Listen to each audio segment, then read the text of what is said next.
पता है, बात ये नहीं है कि तुमने इतने पैसे लगाए हैं फिर भी तुम्हारी चीज़ें ख़राब हो जा रही है। बात ये है ना कि तुम चीज़ों को ठीक से रखते ही नहीं हो।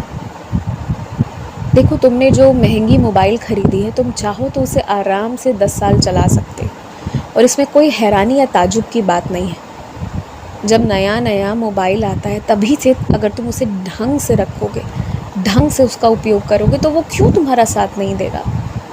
ये सब तुम्हारे मन का विचार है कि चीज़ें टिकती नहीं है और तुम उसी अनुसार उसका उपयोग कहूँ या दुरुपयोग कहूँ, तुम जो कह लो तुम वो करते हो और तुम उसे ठीक से नहीं चलाते।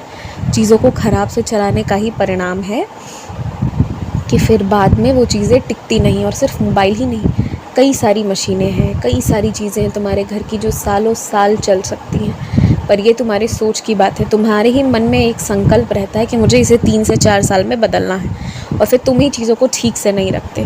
अगर तुम संकल्प ले लो और चीज़ों को ठीक से रखना शुरू कर दो तो फिर तुम देखना, तुम बताना फिर मुझे कि तुम्हारी चीज़ें ना टिके तो कहना। जिस कमरे में सोते हो ना, उस कमरे में ऐसी कोई चीज़ नहीं होनी चाहिए जिस पे धूल की परत हो। मतलब जिस कमरे में सबसे ज़्यादा समय रहते हो वो कमरा तो पूरा साफ़ होना ही चाहिए। उस कमरे का एक एक कोना साफ़ होना चाहिए और कोने को साफ़ रखो और कमरे को साफ़ रखो और फिर रख कर देखो। व्यवस्थित घर रहेगा तो मन से भी तुम व्यवस्थित महसूस करोगे। और जिस कमरे में सोना है, बैठना है, उठना है, ज़्यादातर काम करना है, वो तो बिल्कुल साफ़ होना चाहिए। ये जो तुम्हें तरह तरह की छोटी मोटी बीमारियां होते रहती हैं, कभी खुजली तो कभी घाव तो कभी कुछ तो कभी कुछ, ये धूल की ही वजह से होती हैं। तो धूल बिल्कुल नहीं होनी चाहिए कमरे में। जो एक नवविवाहित जोड़ा अभी तुम्हारी संपर्क में आने वाला है ना, जिसके लिए तुम इतनी तैयारियां कर रहे हो, जिस शादी के लिए, विवाह के बाद तुम्हारे रिश्ते उस जोड़े से आने वाले सालों में और अच्छे होते चले जाएंगे और गहरे होते चले जाएंगे। तुम ये चीज़ जान लेना, क्योंकि कुछ रिश्तों का एक समय होता है और वो समय अब आ चुका है। कभी कभी ऐसा होता है ना कि जीवन के एक पड़ाव पर हम पहुंचते हैं जहाँ एक चीज़ को छोड़कर एकदम नया बदलाव करते हैं और वहाँ पर कुछ आज़ादियाँ मिलती हैं और यही चीज़ होने जा रही है। तो अब कुछ लोग कुछ आज़ाद होने वाले हैं और तुम्हारे साथ संबंध बहुत अच्छे हो जाएंगे। तुम ये बात जान लेना।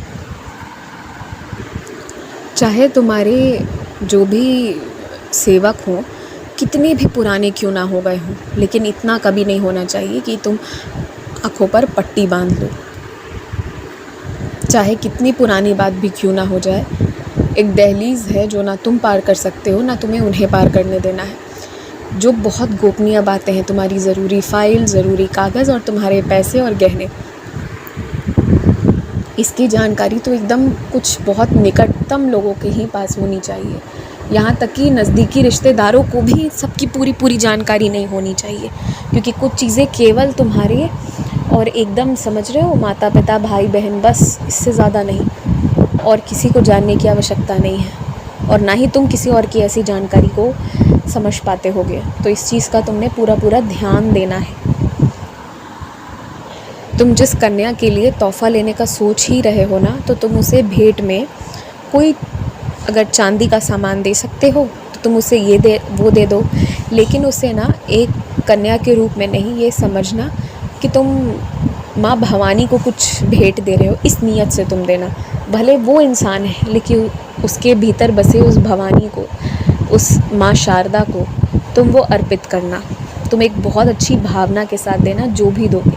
वस्त्र भेंट करो या चांदी भेंट करो, जो भी करना, परंतु कोशिश करना कि पैसे तुम ना ही दो तो अच्छा है। पैसे के बजाय कोई अच्छा सामान, कोई यादगार सामान देना। खूब खुश रहो। आयुष्मान भवा।